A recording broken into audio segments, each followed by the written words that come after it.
तो पिछली वीडियोस में हमने देखा कि हम किस तरह से थीम को ऐड ऑन कर सकते हैं, प्लगइन्स को ऐड कर सकते हैं अपनी वेबसाइट की कनेक्टिविटी और उसकी फीचर्स को बढ़ाने के लिए। आज की इस वीडियो में भी हम थीम रिगार्डिंग कुछ बात करने वाले हैं। इसके अंदर हम थीम्स को कस्टमाइज़ करने वाले हैं कि आप किस तरह से वेबसाइट के अंदर एक थीम को कस्टमाइज़ कर सकते हैं और अपने वेबसाइट के फीचर्स को अपने अकॉर्डिंगली मैनिपुलेट कर सकते हैं।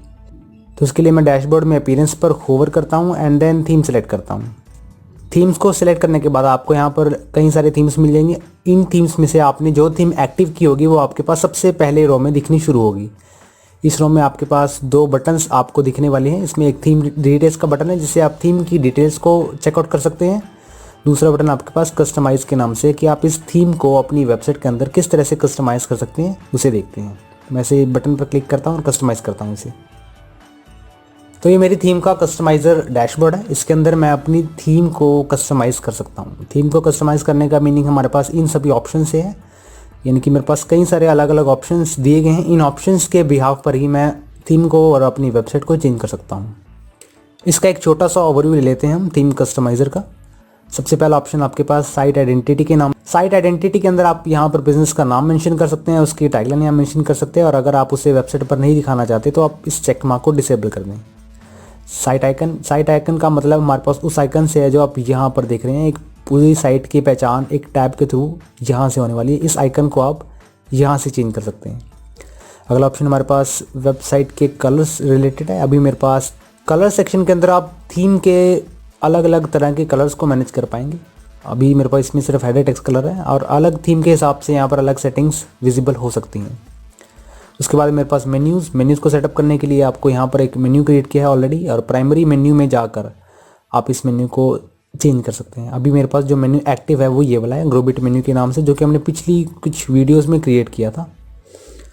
अगर आप उसे मैनेज करना चाहते हैं, जैसे कि सर्विसेज को बाद में दिखाना चाहते हैं, कॉन्टैक्ट को पहले दिखाना चाहते हैं, तो उसके लिए आप सर्विसेज को यूँ ड्रॉप डाउन करें, पब्लिश करें, तो आपके चेंजेस सेव हो जाएंगे।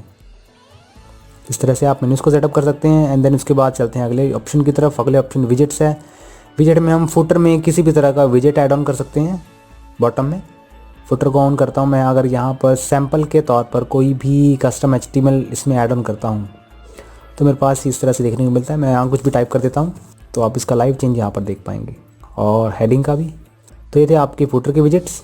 इसके बाद चलने हैं अपने अगले ऑप्शन की तरफ। अगले ऑप्शन में हम होम पेज की सेटिंग्स को स्टडी करने वाले हैं। होम पेज सेटिंग्स में अगर आप ये चाहते हैं कि कोई भी विजिटर आपकी वेबसाइट को गूगल पर यहाँ पर टाइप करे और वेबसाइट को जब सर्च करता है तो सबसे पहला जो डायलॉग बॉक्स, सबसे पहला जो पेज विजिबल हो, उस पेज को आप होम पेज ग्रोबिट होम यहाँ से सेलेक्ट कर सकते हैं। इनमें से आप कोई भी पेज सेलेक्ट करें तो ये आपका एक लैंडिंग पेज के रूप में डिस्प्ले होगा। अब कोई भी विजिटर आपके न्यू टैब में आपकी वेबसाइट का लिंक डालता है तो उसको इनमें से कोई भी एक पेज विजिबल होगा जो आप इसे सिलेक्ट कर सकते हैं। मैं यहाँ पर अगर ऐप प्रोमो को सिलेक्ट करता हूँ, पब्लिश करता हूँ, एंड देन मैं इस वेबसाइट का URL पेस्ट करूँगा न्यू टैब में, तो आप इसका चेंज कुछ इस तरह से देख पाएंगे। मेरा जो लैंडिंग पेज है वो कुछ इस तरह से डिस्प्लेड होगा। मेरा जो लैंडिंग पेज है वो इस तरह से डिस्प्लेड होगा। इसके बाद हम अपने अगले ऑप्शन की तरफ चलते हैं। मेरे पास होम पेज। अगर आप पोस्ट को मेंशन करना चाहते हैं एक पर्टिकुलर वेबसाइट में कि आपकी पोस्ट कौन सी पेज पर जानी चाहिए, तो उसके लिए आपको पोस्ट पेज यहाँ से चेंज करना है। अदरवाइज़ आप बाय डिफ़ॉल्ट इस पेज को होम पेज बना सकते हैं इस बटन को ऑन करने से।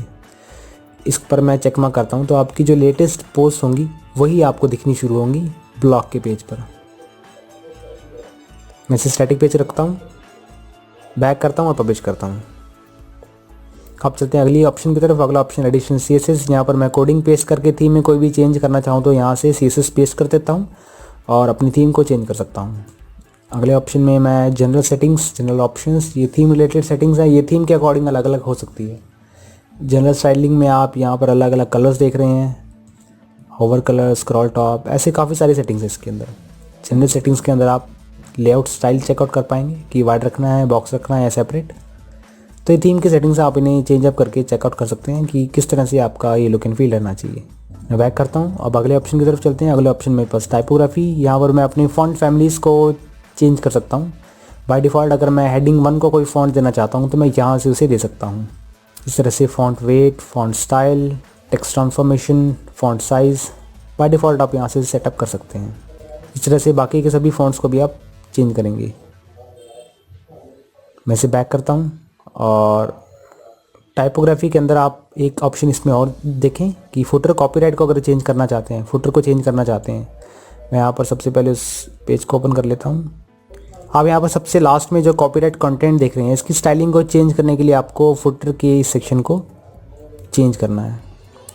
इस तरह से मेन्यू को भी यहाँ पर सभी टाइपोग्राफी रिलेटेड सेटिंग्स हैं। मेन्यू, टॉप बार, पेज टाइटल, अलग अलग तरह के इसमें ऑप्शंस अवेलेबल हैं। आप उन सब की फॉन्ट फैमिली को चेंज कर सकते हैं। टॉप बार के सेक्शन में अगर आप उसे जनरल रखना चाहते हैं, कंटेंट रखना चाहते हैं, स्लाइड बार, उसे आप चेंज कर पाएंगे। तो थीम के हिसाब से आप इन सेटिंग्स को चेंज अप करके देख सकते हैं कि कौन सा ऑप्शन क्या काम कर रहा है। एंड साइड बार, फुट विजेट, ये सभी बेसिक मेरे पास सेटिंग्स है। हमारी जो मेन और प्राइमरी सेटिंग्स है वो हमें सबसे टॉप पर देखने को मिलती है। Site identity, colours, menus, widgets, home page settings and additional CSS, ये मेरे पास प्राइमरी इन्फॉर्मेशंस, प्राइमरी ऑप्शंस हैं जिसका हर थीम में होना ज़रूरी है। तो इस तरह से आप अपनी थीम को अपने अकॉर्डिंग स्टाइलाइज कर सकते हैं। मैं होम पेज सेटिंग्स में इसका जो होम पेज है वो बाय डिफ़ॉल्ट जो पहले था वही कर देता हूँ, ग्रोबिट होम पब्लिश। अगर आप इन चेंजेस को टैबलेट के व्यू में देखना चाहते हैं तो आपको इस पर क्लिक करना है। अगर मोबाइल व्यू देखना चाहते हैं तो इस पर क्लिक करना है। अदरवाइज़ अगर आप चाहते हैं कि आपको फुल स्क्रीन व्यू मिले, ये डेस्कटॉप आइकन पर क्लिक करें एंड देन हाइड कंट्रोल्स के इस बटन पर क्लिक कर दें, तो आपका ये फुल स्क्रीन में प्रीव्यू दिखना आपको शुरू हो जाता है। तो ये था आपके पास कस्टमाइज़र का ओवरव्यू। आगे की वीडियोस में हम अपने पेज को बनाने की शुरुआत करते हैं कि हम किस तरह से ऐप प्रमोशनल के पेज को क्रिएट कर पाते हैं। ये वाला पेज मेरे पास है। शुरू करेंगे हेडिंग सेक्शन से, फर्स्ट सेक्शन से।